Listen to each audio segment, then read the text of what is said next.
زادي قليل ما أراه مبلغي على الزاد أبقي أم لطول مسافتي أتحرقني بالنار يا غاية المنى أين رجائي فيك وأين محبتي أما بعد فيا أيها الناس أوصيكم ونفسي بتقوى الله واتبعوا سنة نبي الله واعلموا أن الفوز مع المتقين ومن لم يلبث ثيابا من التقى تقلب عريانا ولو كان كاسيا. Enyi ndugu Waislamu, nichukue fursa hii kukuhusieni nami pia kuhusia nafsi yangu kumcha Allah na kufuata mwendo na kutekeleza sunna za Mtume Muhammad sallallahu alaihi wasallam. Kibarul ulama wanatuambia na kutuhimiza tukikaa katika jilsa za kheri kama hizi na tukae majlisa almuaddabi amama almuaddab sayyidina Rasulullah, tukae kikazi cha mwenye kufunzwa adabu na Mtume Muhammad, ili tunapotoka katika julusi hizi tuwe tumemtambua mtume ni nani, ili tukamtangaze mtume, tukamsifu mtume na kumfuata pia. Lakini jambo hili pia alianza mwenyewe Allah kwa kumtangaza kwa kusema wa innaka la ala khuluqin adhim, hakika wewe uko juu ya ubora wa tabia. Wa innaka ni nuni ya harfu tawqid, la ala lam ya harfu tawqid. Al-azim na ile sifa mwisho kusisitiza vile vile, tawqidatun athqalu min aljibali fi ayatin wahida. Mtume huyu kila kitu chake ni sifa. Ukisoma ndani ya Qur'an, Mwenyezi Mungu ameongeza sifa kem kwa ajili yake, khasatan katika nidaa, katika miito. Ile khitabu iliyotumika kuita mitume wenziwe sio alivyoitwa yeye. Ya Adamu uskun anta wa zawjuka aljanna,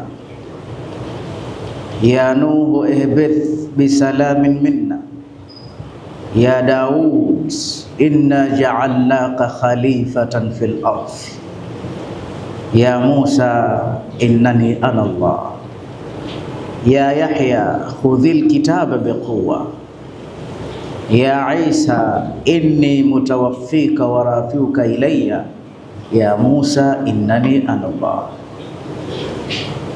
Lakini alipokuwa akiitwa yeye haitwi kwa jina lake. Mtume hakuitwa kwa jina lake ndani ya Qur'an, lakini alitajwa kwa jina lake mara 4. Muhammadur Rasulullah walladhina ma'a ashidda'u 'alal kuffar ruhama'u bainahum. Ametajwa mara 4 lakini hakuitwa. Alipokuwa akiitwa, alikuwa akiitwa tofauti na wenzie. Wenzie walikuwa akiitwa kirama tu, ya Adam kadha kadha, ya Nuhu kadha kadha.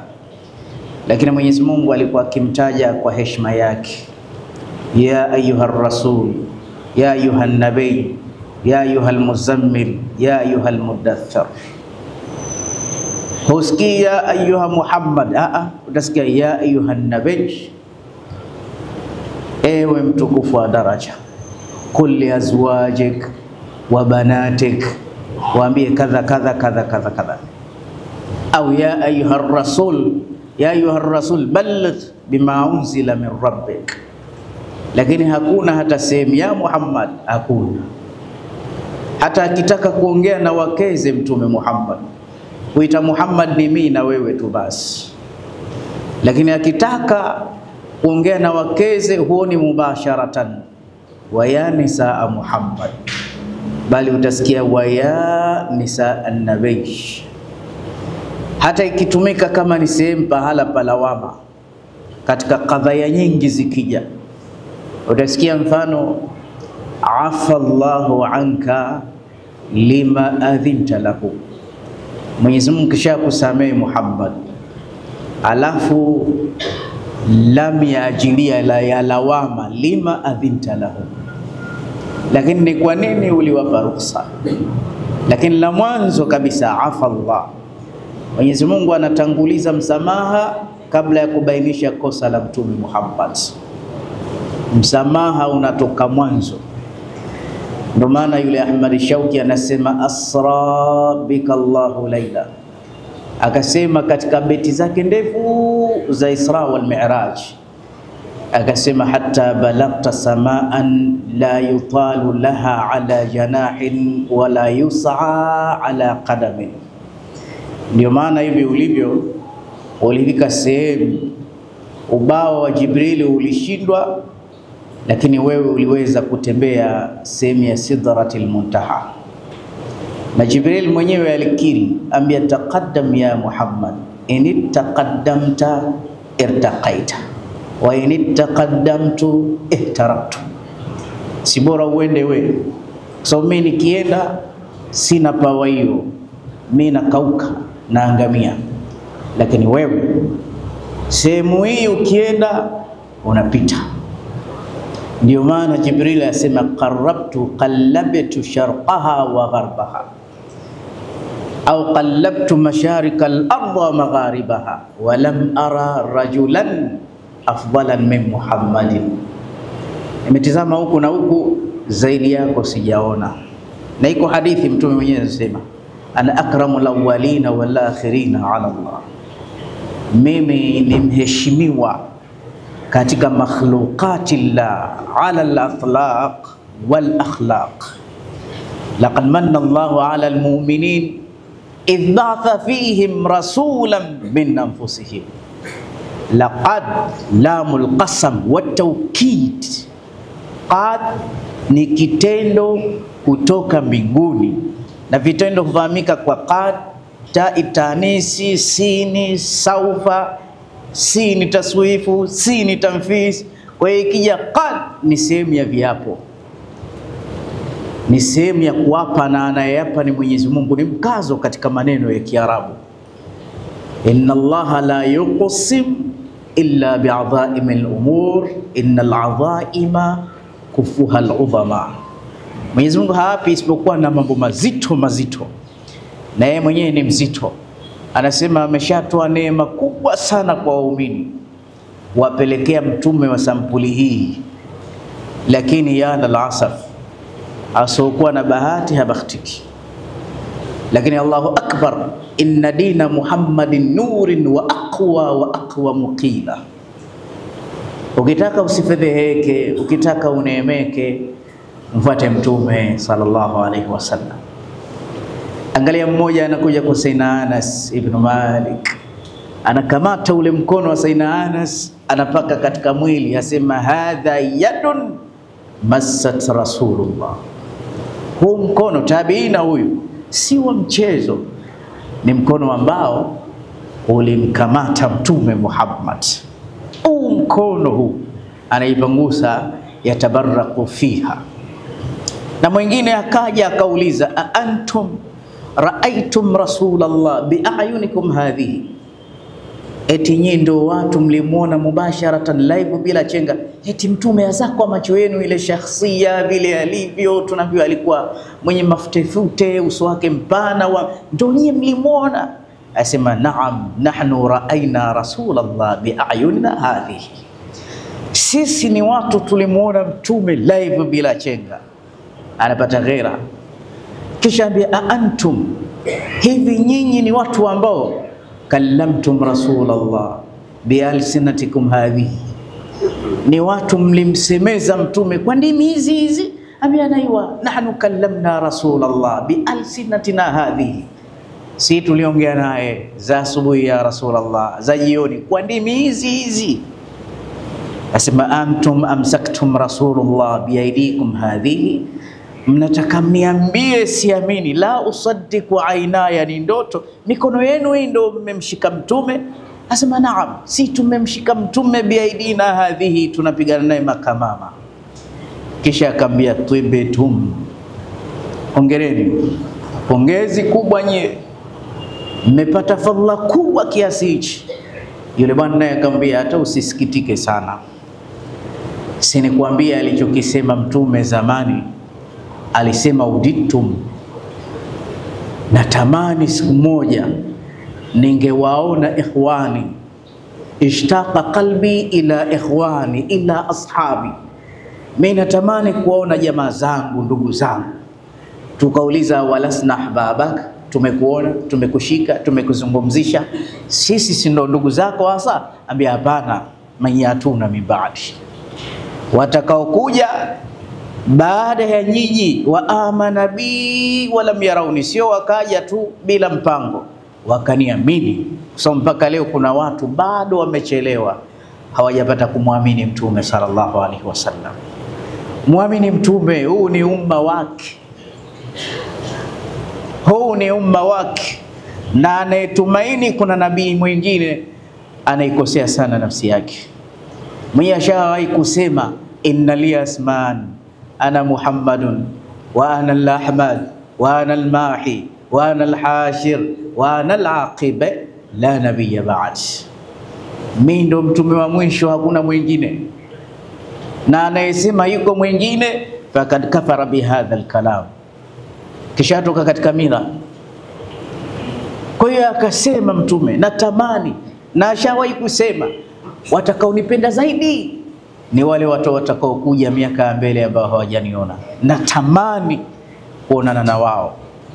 Ni watu watakuja wa amana bi walam yarawni, wakaniamini, wakaniamini, na kuniamini kwao sio bure tu, wakajipamba na as-sunani rasulillah, ushabiki, ukereketu wa sunna za mtume, mwenye ndevu, mwenye kanzu fupi, mwenye kilemba.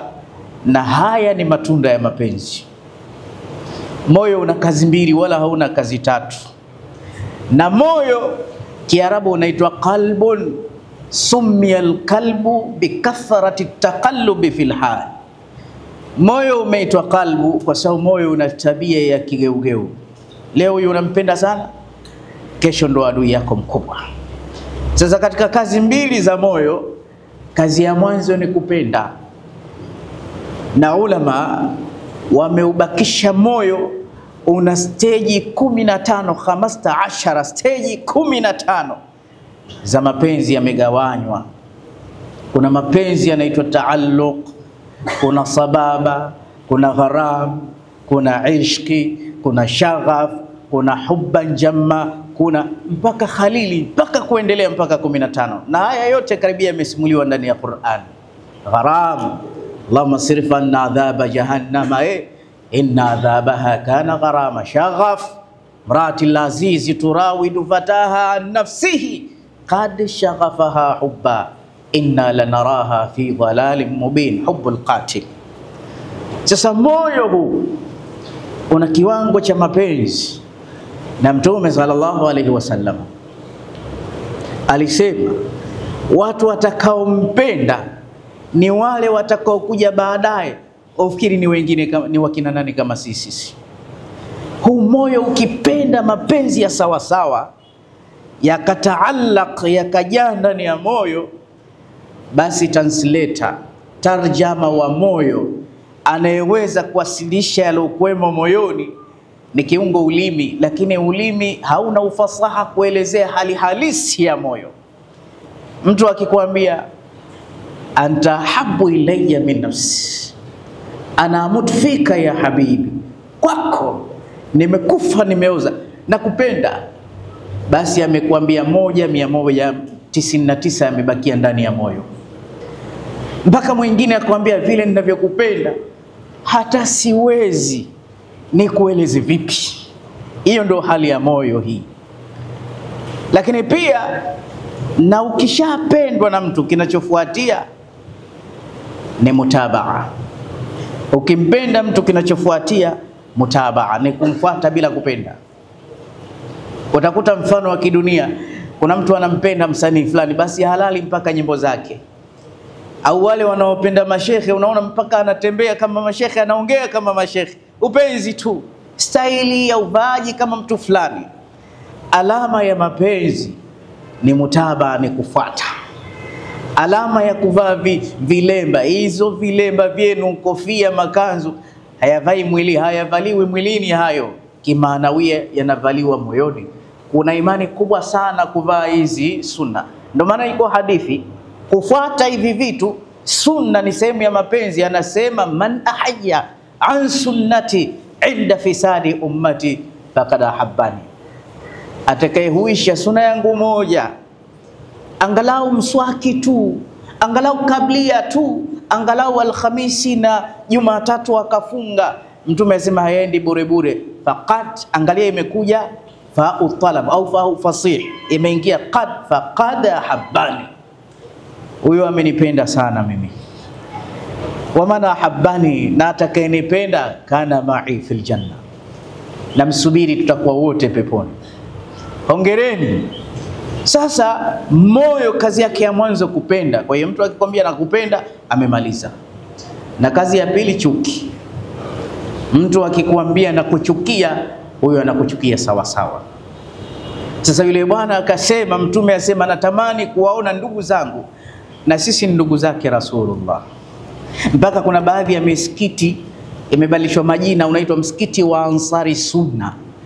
Ni ukereketwa tu wa zile sunna za Mtume. Mapenzi makubwa sana, mapenzi makubwa ya hali ya juu kabisa. Kisha yule bwana akamwambia, si nikuongeze? Ambia haya, niongeze. Kisha Mtume akasema, tuba liman raani wa amana bi, hongere kwa aloniona akaniamini. Kisha akasema thumma tuba, ikaenda mara nyingi. Hizi zote zikaja mara 7. Imam Ahmad anasema liman raani wa amana bi, hongera tena hongera, rudia tena hongera, mpaka zifike 7 kwa kila yule ambaye ameniamini alafu hajaniona. Tukazane nyumbani mwetu, tuingizeni sunna za Mtume Muhammad. Nilipokuwa na palenga Waislamu, miongoni mwa sunna za Mtume Muhammad kuna sunna moja, anasema hivi, an-nikahu min sunnati,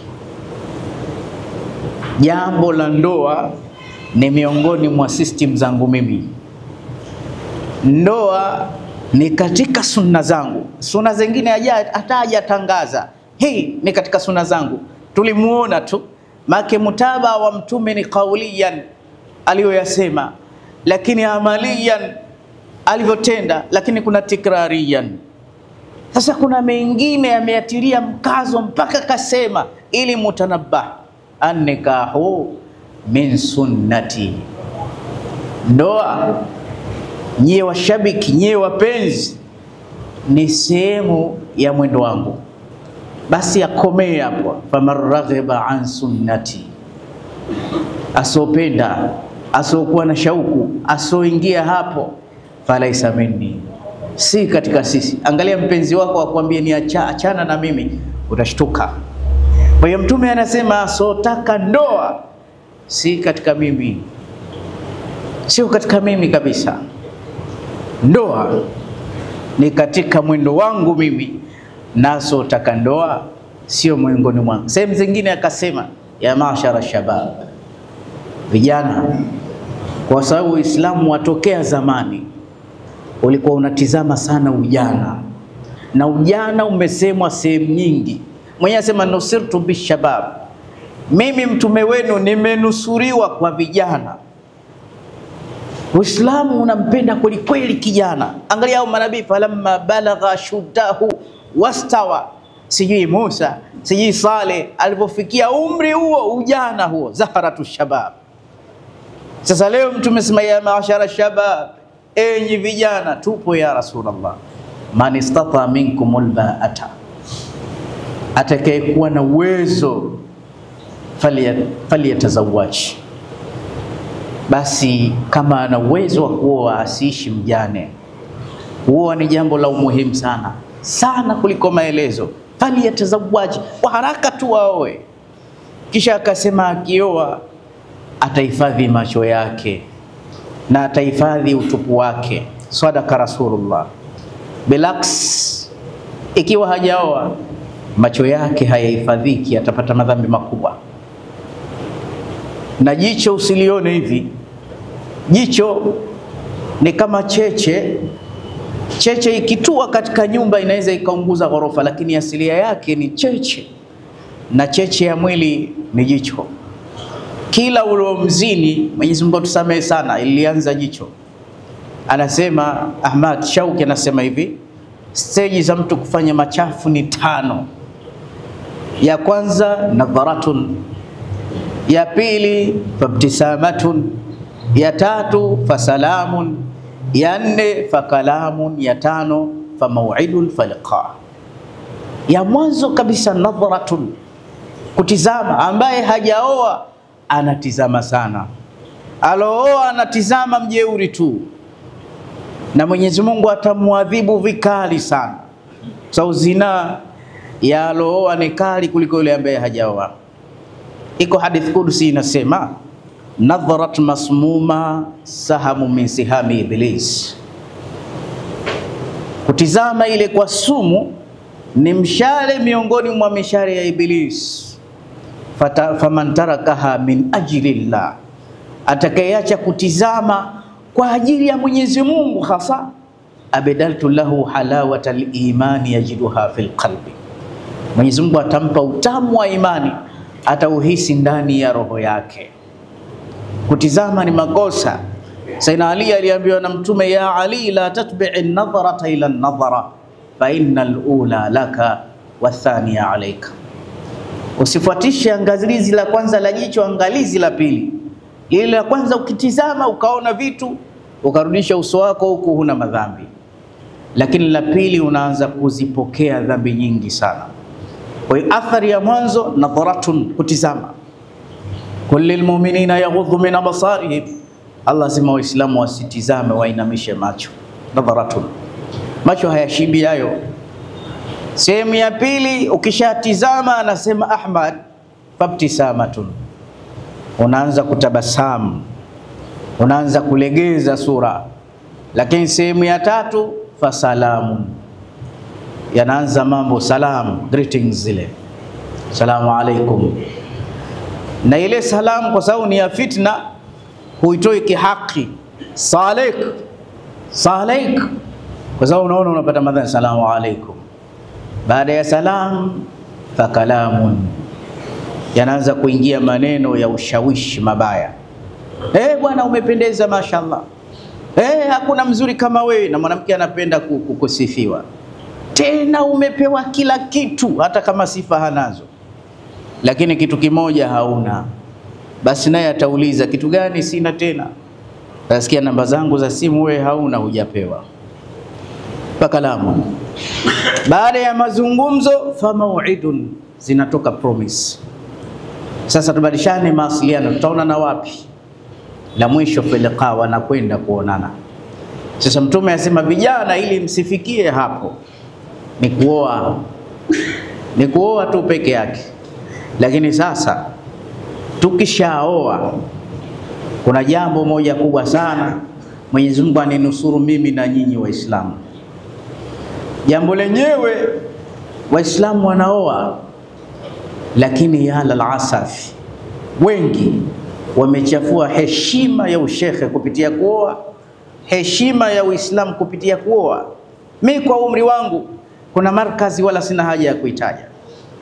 Nilishawahi zamani nikiwa ndani ya daladala, nikamsikia mama, mimi nasema hasemi anabwata, anasema afadhali nikaolewe huko na mwenda azimu, lakini shekhe anayetoka mle kwenye markazi ile subutu hawezi kunioa. Wanatabu sana, kwa sababu ndoa zao miezi 7, miezi mitatu, miezi miwili, taraka zinaluka kama maji. Mtume sallallahu alaihi wasallam hakuacha bure bure namna kama hii, na Mtume amepata tabu na wake zake. Kuna baadhi ya ruhusa zimetoka kupiga kidogo, lakini pia hatukumuona Mtume akiyafanya mubashara wazi wazi, kwa sababu kuingia ndani ya ndoa kuna ujira mkubwa. Man tazawaja, anayeoa sasa hivi, faqad hafadha shatra dinihi falyattaqillaha fi shatra al-akhar, nusu ya dini nzima ashaipata, muogope Mungu palipobakia. Na kuna masali speciali kwa wale ambacho ni mabachela. Kuoa ni ibada nzito, ibada kubwa, ibada ngumu. Lakini leo utakuta shekhe kashaoa mara 20 mara 30, hao wote watakuwa na ila. Lakini naikumbuka kuna ile hadithi ya Mtume kwamba Allah hampendi mwenye kuonja onja. Umeoa umeacha, umeoa umeacha, umeoa, imekuwa ni mchezo. Lakini pia unakuta kibinti unachokiacha kina vitoto viwili vitatu, mnacheza na hisia za watu Waislamu. Unajua kuna machozi ya wanawake wanawalilia walimu wengi sana, wanawalilia watu wengi sana. Mwanamke ushamvunjia future zake, maskini anateseka. Sasa wanawachuoni wanasema wanawake wana tabu zao, na hiyo ndio hali na ndio maumbile. Hawako sawa wanawake, kwa sababu mwanamke bwana, utake usitake, anaingia kwenye period. Akiingia kwenye period, tunasema mwanamke ana siku zake. Ina maana upande wa pili nyingine si zake. Akiwa ndani ya siku zake, mwanamke hawi sawa hata siku moja. Anakuwa mkorofi, anakuwa na homa, anaumwa, hawi sawa. Bali wataalamu wanasema hata akili yake inapokea vitu kinyume kipindi hichi kwa kasi. Lakini mwanaume siku zote ni zake. Mwanaume yuko nomo. Mwanaume hana leo nimeamka kisirani, labda awe na majini na mashetani kichwani mwake. Lakini mwanamke ni mpungufu, utake usitake. Awe mke wangu, awe ni mke wako, kuna siku zake tu anakuwa tafurani. Hata Mtume alikuwa anakutana nazo mpaka Allah anaingilia kati, wanamtingisha. Hakuna kitu Mwenyezi Mungu hasa kakiumba kakiapia, ila amemwapia mwanamke vitimbi vyake. Inna min kaidikun inna kaidakunna adhim. Lakini kuna kiumbe anaitwa Iblis. Inna kaida shaitani dhaifa. Vitimbi vya jini lile Ibilisi hulioni. Eti Allah asema hivi vinyonge, lakini mke unayemuona anasema hivi ni vikubwa. Na hakika ni vikubwa vitimbi hivi. Sasa wewe baba ukikutana navyo unakuwa mwepesi, huwezi kustahimili maudhi, unajikuta mapema unatoa talaka. Isiwe hivyo. Sasa leo nataka nikupe jambo ambalo linifae mimi na wewe, na ndio itakuwa hutuba ya leo, kwamba wanawake bwana hawataki maneno mengi. Kilichowatoa kwao, walifuata upendo na si vinginevyo vyovyote vile. Wamefuata upendo kutoka kwa sisi. Na mwanamke ukimpatia upendo umemweza. Kuna maneno mazuri wanasema, mke wako ukimuonesha upendo utapata kila kitu kutoka kwake. Na usipomuonesha upendo, kila siku utakuta visa tu. Sasa hawa wana sifa nyingi wanataka. Yuko mwanamke anataka pesa, yuko mwanamke anataka mtu mwenye elimu, yuko mwanamke anataka hichi. Lakini wakasema kuna mambo matano muhammasa, kuna mambo matano au sifa tano mwanaume yoyote atakayemfanyia mkewe mambo matano haya, talaka hakuna, atakutii, atakupa mapenzi, tena mapenzi makubwa sana. Hizi sifa tano hizi iktashafna, tumevumbua. Tafiti hiyo ichukue, itakusaidia. Tano wanasema kila mwanamke anazitaka, na sijaona mwanamke ambaye hataki. Na hizi sifa tano ndo wanazitafuta ndani ya ndoa. Ukiwa imamu, ukiwa maamuma, ukiwa mfanya biashara, ukiwa tajiri, ukiwa mfanya kazi, mida mweni mwanaume, hizi sifa tano mfanyie mkeo, hutoshindana naye. Hata akiwa kwenye siku zake bado zitakuwa zinamkumbusha, na Mtume alikuwa na zaidi ya hizo. Wanasema sifa ya kwanza, wanawake wote wanampenda mwanaume atifun, wanampenda mwanaume romantic, wanampenda mwanaume romantic. Mwanaume romantic ni mwanaume ambaye sio mgumu, layinan min harir, mlaini. Sifa za mwanaume romantic ni hizi. Ukirudi nyumbani, ni ile hadithi ya Mtume sallallahu alaihi wasallam, tahadu, peaneni zawadi. Ni mwiko mtu romantic anarudi mikono mitupu nyumbani. Chukua machungwa japo matatu, chukua japo peremende, ifanyie kazi hadithi ya Mtume. Tahadu, peaneni zawadi, la kwanza. La pili, watasafahu, kisha mpeane mikono. Ukirudi kwa mkeo, mpe mkono. Unajua kupeana mkono, hata watu waliogombana, mutakhasimatain, watu wawili wana ugomvi, wakisuluhishwa kisha huambiwa peaneni mikono. Kupeana mikono ni ishara ya kuondoleana mafundo, na mkono wa mke anaopewa sio kama mkono unaojua wewe. Mpe mkono tena wewe na kumhagi ndani yake, kisha baada ya hapo mpe na salamu ndani yake.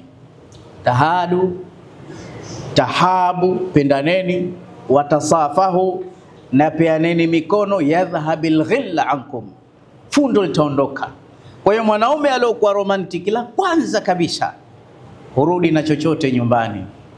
Halafu akirudi nyumbani, sifa za mwanaume romantic, la kwanza, nisikilize vizuri, anasema tahadu, matunda, zawadi, gifts.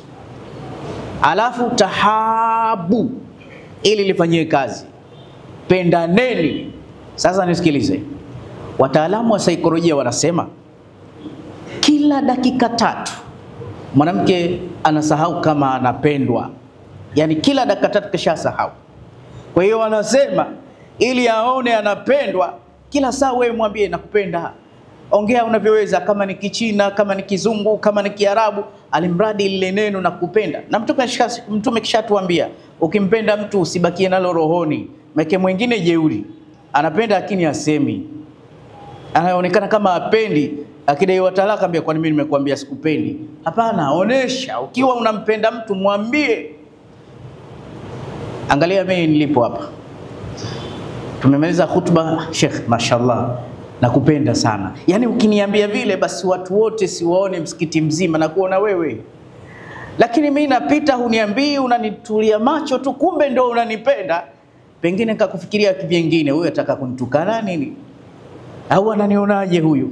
Angalia mwanaume mwenzio tukimbea nakupenda, linavyotua ndani ya moyo. Na Mtume pia, ukimwambia mtu nakupenda, ukitaka kitu kwake rahisi. Ukitaka kumtawala mtu, usimtawale mwili, mtasumbuana, mtawale moyo wake. Angalia Mtume ataka kumwambia Abu Dhar, anamwambia ya Abu Dhar, uhibbuka fillah, ewe Abu Dhar, nakupenda kwa ajili ya Mwenyezi Mungu. Naye anasemaje? Ahabbaka Allahu alladhi ahabbtani ilayhi ya Rasul, na Allah akupende ambaye umenipenda kwa ajili yake. Unanipenda, ambia uhibbuka fillah, mimi nakupenda.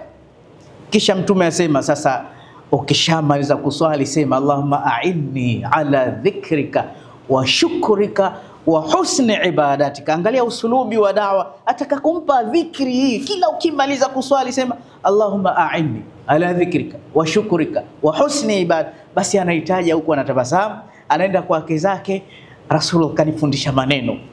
Kakufundisha kwanza, alivyokuja kaniambia ananipenda Mtume wa Allah. Kwa hiyo jambo la pili, mwanamke umwambie sana nakupenda mke wangu. Alafu la tatu, tasafahu, inaingia na qublatan tawila na mubashara. Kana an-nabii yubashir wa yuqabil, jengine kumkumbatia. Hii ni sifa ya mtu romantic. Kumbatizi la mwanaume, ndugu zangu wa Kiislamu, lina maana kubwa. Wanasema miongoni mwa siku mambo itakiwa uyafanye kumbatizi kwa wingi kwa mkeo. Mkumbatie kifuani mwake, kumbatie mgongoni mwake.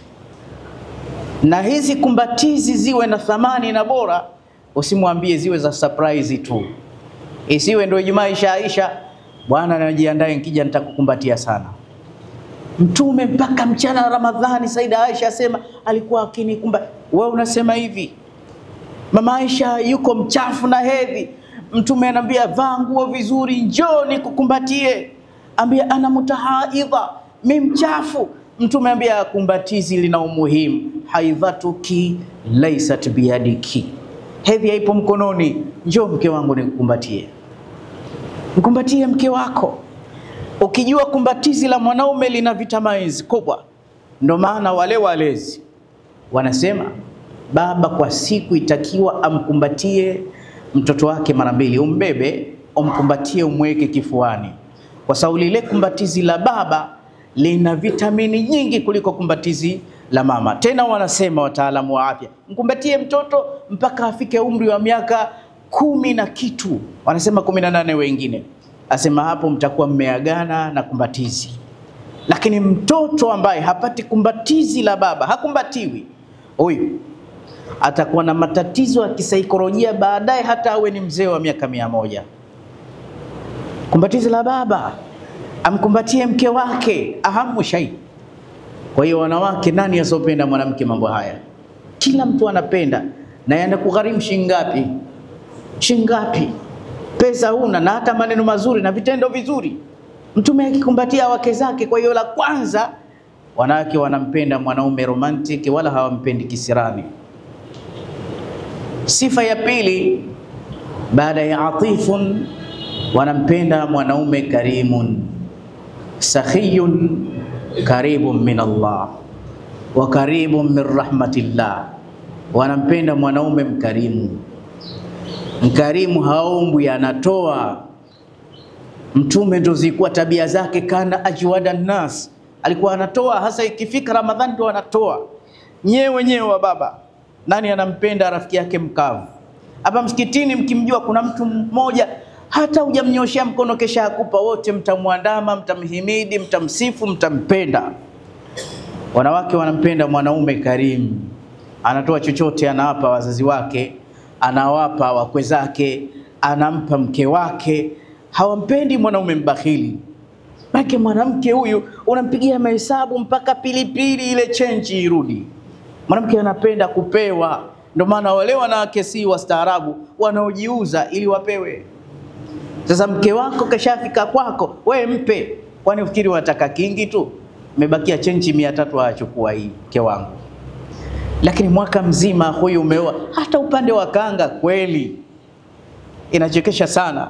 Anasema kuna mke wa kiongozi mmoja, yani ameishi karibia miaka 3, nguo yake ya ndani ni moja, mpaka imetoboka ile nguo na anavaa hiyo hiyo. Wakija ndugu zake, dada zake, ndo ile miguo alionuliwa na ume zao ndo anampa yeye, havai, hangari. Haya ni makosa makubwa. Sifa ya pili, wanampenda mwanaume karimun. Sifa ya tatu, la haula.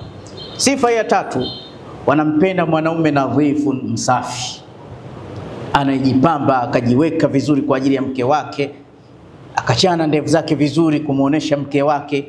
Wanampenda mwanaume msafi.